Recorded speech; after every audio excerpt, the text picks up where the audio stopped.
ito nga pala nangyari sa akin kahapon, buong araw.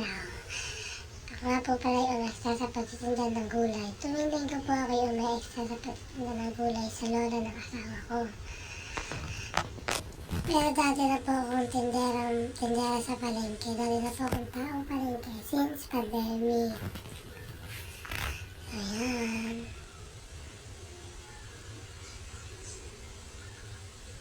Ano daw ginagawa ko, sabi ng lola ng asawa ko. Sabi ko, nagpa-vlog ako. Ayan, tayo, magtinda ka dyan, alok-alok ko dyan. Punas-punas, baka makumulot ang buhok. Char!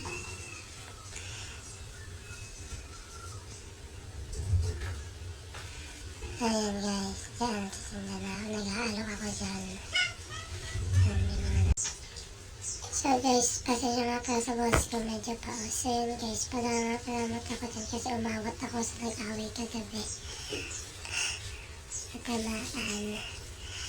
Ayan guys, bibila akong tubig niyan and galala ako sa mga kaibigan ko sa palengke.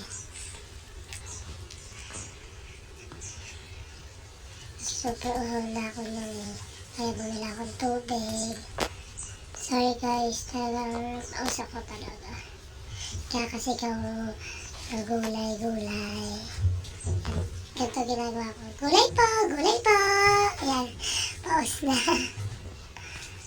Ayan, napaos si a girl.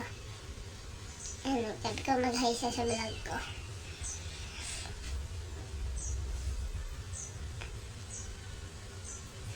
Ay, hi for the go.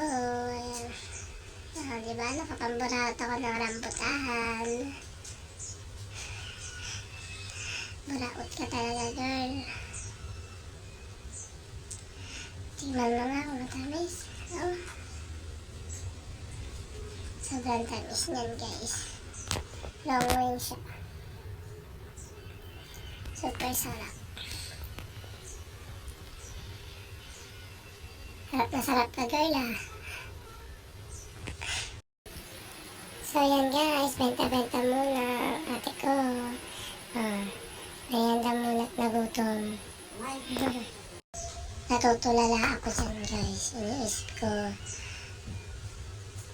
kung paano ako makakasurvive or hindi naman sa OA makakasurvive. Ibig sabihin kung paano ko yayaman, ano mga magiging future ko. Yan.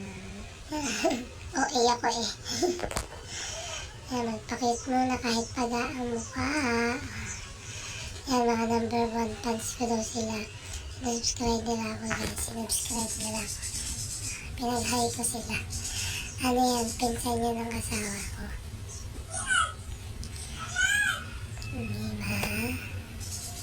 Yan, gala ulit. Bili ulit tubig kasi nauuha ulit ako. Yan. Ayan, bili ng tubig. Diba? Ayan, bilisan natin. Huwag nagala pa rin ako. Umikot ulit ako dyan. Yan. Ikot-ikot lang, girl. Wala naman namimili. Pwede ikot lang.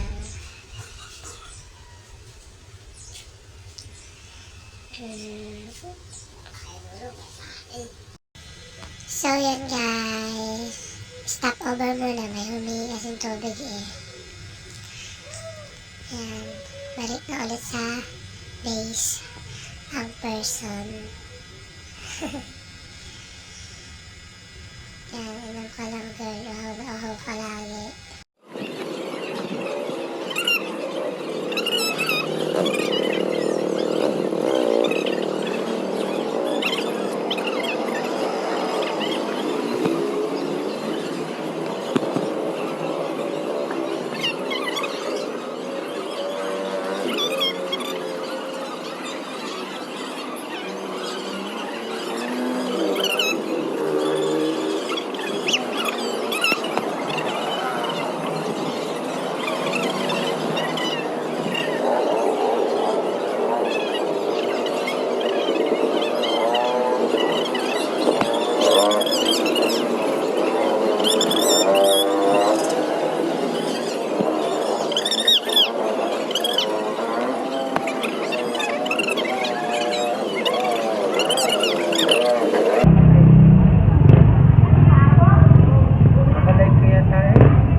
guys, kinilig ako sa sinabi ni Kuya. Oh my God. Natilang ang kasi sinabi niya sa akin.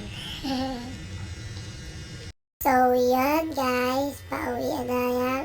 Above na yan. Diyos ko, nakakapagod na araw. Yan, napunta na kami dyan sa bahay ng lola ng asawa ko. Kasi susunod namin yung anak ko. Kasi naiyak na daw, hinahanap na ako. Yan, asawa ko, for the drive. Oh, ayun naman, for the cute. For the pa-cute ang person. Dami sinasabi, oh.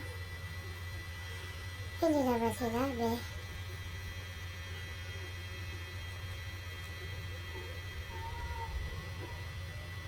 Bye guys, later ulit. Ayan na, nandiyan ang aking laki. Say hi! Hi daw guys. May dala siyang balloons. Tanong ko sa niya galing. Binili daw niya. Say, binili! Yan, sa bahay na kami guys. Pakit muna. Nakakapagod na araw. Thank you for watching. Bukas ulit. Bye.